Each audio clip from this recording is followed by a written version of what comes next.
On any given day, between 300 and 500 prostitutes are walking the streets in Kern County. Many people see these women as second-class citizens, but thanks to a group called Magdalene Hope, prostitutes can access a world of hope. 23 ABC's Camilla Bastidas followed the group, who works tirelessly to get these women off the streets. Camilla? Volunteers with Magdalene Hope have dedicated hundreds of hours over the past few years, making care packages, shopping for food, clothes, and becoming friends with these women. Now, they don't ask for anything in return. All they want and hope for is that one day these prostitutes start a new life and leave the streets behind them. Prostitutes are not second-class citizens. They have a story. They're not lowlifes. They're someone's daughter. They're someone's sister. They're someone's mom. Bless her night, Lord. Keep her safe. Keep the angels around her, Lord. For the past 3 years, volunteers with Magdalene Hope have focused their eyes on the streets and on the women who walk them. On this night, we ride with volunteers through central Bakersfield looking for prostitutes, trying to lure them to a different life. Amy Urana co-founded Magdalene Hope 3 years ago with Pastor Doug Bennett. And ever since, they've been going out twice a month, offering these women hope and a message of compassion.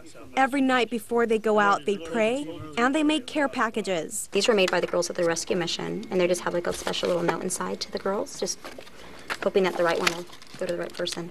Some moist wipes, you know, a little hair bow, some candy, some jewelry, a CD. One of our stops is at the home of a 52-year-old prostitute who has been in the business for 4.5 years. She calls herself Paradise.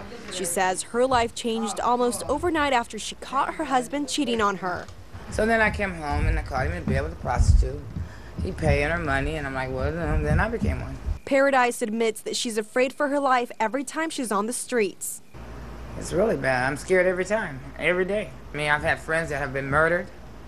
I had another friend that was killed on the railroad track about 7 months ago. Her throat was cut. You know, a lot of girls that I knew have gotten killed. But just minutes after her visit, Paradise walks out from the back of her apartment, and we see her making phone calls at the corner of the street. She later claims that she was just waiting for her guy friend who was going to visit her. I get discouraged when I feel like I see them all the time and nothing's happening that I see. Nothing's happening, and then I remind myself, well, you know what, you don't know what's happening, you know, on the days you're not out there. The next encounter, a 59-year-old woman who we find walking on Union Avenue. We saw you on Friday. How are you? This woman, who does not speak on camera, tells us she's out of a home, has no money to eat, and has no other option but to sell her body. Pastor Doug immediately offers her food. We get food donations from Green Frog Market. If you're hungry and you call me, I will load food up and bring it to you. It is somebody's grandma. Yeah, it's a senior citizen working the streets. And unfortunately, with these women, without an education, without hope, without a structure in their lives, it's the only thing they know. It's the only way they know how to make money. Unfortunately, the story is the same for many women. I had no money, no place to go, so out of desperation, I guess. Now tell me about that first time. What was that like? Scary. I cried the whole time. And I said I'd never do it again, but when I got kicked out of the motel and had no place to go, nobody to call, I did it again.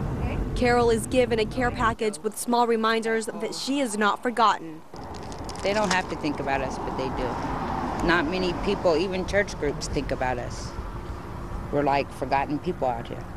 Amy's goal is to make sure they are not forgotten and are treated like humans. They're not nobodies, and they're not meant for ridicule. They're not less just because of what they do.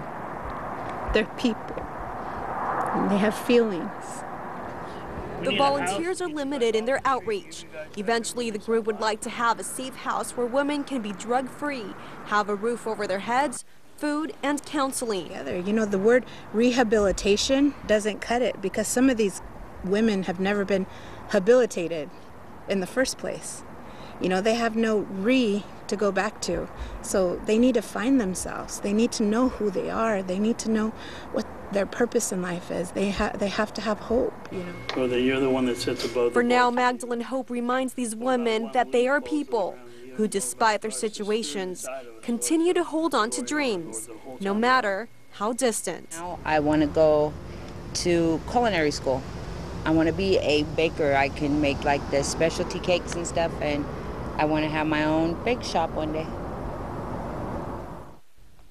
Pastor Doug says getting these women out of prostitution is a very slow process. He doesn't have an exact number on how many women they've reached, but he says the program has helped people leave prostitution behind. If you want to learn more about Magdalene Hope, log on to our website at turnto23.com. In studio, Camila Bastidas, 23 ABC.